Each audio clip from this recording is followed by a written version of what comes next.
Hello all, welcome to இந்தோஸ் happy world.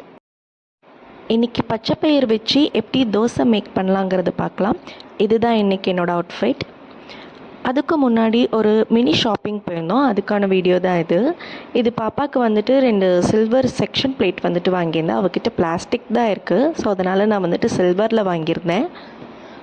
Next eyebrow pencil, இதுவும் பாப்பாவுக்கு தான் வாங்கியிருந்தேன். நெக்ஸ்ட்டு எனக்கு பாண்ட்ஸ்லேருந்து மாய்ஸ்சரைஸ் க்ரீம் நான் வந்து வாங்கியிருந்தேன். அப்புறம் பாப்பாவுக்கு 2 ஸ்பூன் வாங்கியிருந்தேன். அவ்வளோதான். இப்போ பச்சைப்பயிறு தோசை எப்படி பண்ணலாங்கிறத பார்க்கலாம் வாங்க. இதுக்கு ஒரு 2 கப் பச்சைப்பயிறு வந்துட்டு எடுத்திருக்கேன். அதுக்கு 1/4 கப் அரிசி வந்துட்டு எடுத்து நான் நைட்டே வந்துட்டு ஊற வச்சுட்டேன். மார்னிங் எழுந்திரிச்சு அந்த எடுத்து நம்ம மிக்சியில் வந்துட்டு எல்லாத்தையும் வந்துட்டு போட்டுடணும்.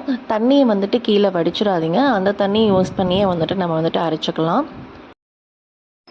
இப்போ நான் ஒரு 10 பல்லாட்ட பூண்டு வந்துட்டு உளிச்சு வச்சுருந்தேன், அதை வந்துட்டு நான் ஆட் பண்ணிக்கிறேன்.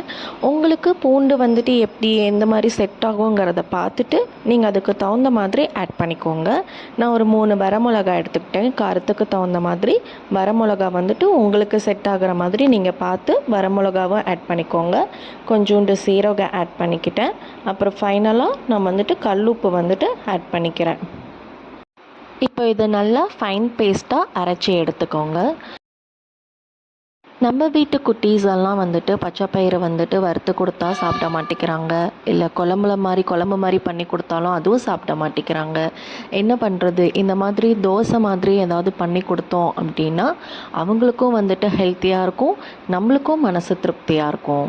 ஸோ இந்த மாதிரி நல்லா ஃபைன் பேஸ்ட்டாக அரைச்சி வச்சுக்கோங்க. நான் இப்போ அரைச்சதை வந்துட்டு ஒரு பாத்திரத்தில் வந்துட்டு மாற்றிக்கிறேன். மாற்றிட்டு நம்ம ஊற வச்ச தண்ணி வந்துட்டு கீழே ஊற்றிடாதீங்க. ஏன்னா நான் பாருங்கள் அந்த வாட்டர் தான் எடுத்து இந்த மிக்சியில் மீதி இருக்கிற அரைச்சதெல்லாம் வந்துட்டு யூஸ் பண்ணிக்கிறேன் நான். அப்படி ரிமைனிங் இருந்தாலுமே அதை வந்துட்டு செடிக்கு ஊற்றிடுங்க, அதை கீழே ஊற்றி வேஸ்ட் பண்ண வேண்டாம். ஒரு 10 மினிட்ஸ் ஊறினாவே போதும். இது நம்ம வந்துட்டு தோசை ஊற்ற ஆரம்பிச்சிடலாம்.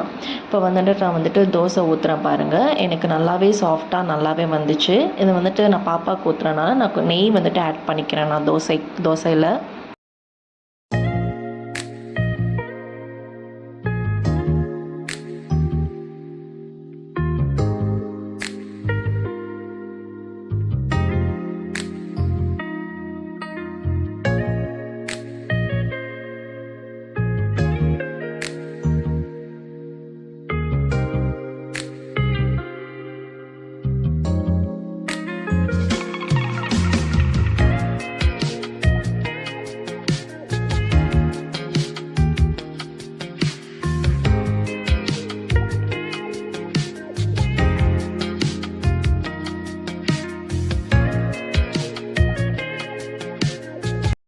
அவ்வளோதான் ஃப்ரெண்ட்ஸ், நம்ம பச்சைப்பயிறு தோசை இப்போ ரெடி ஆகிடுச்சு.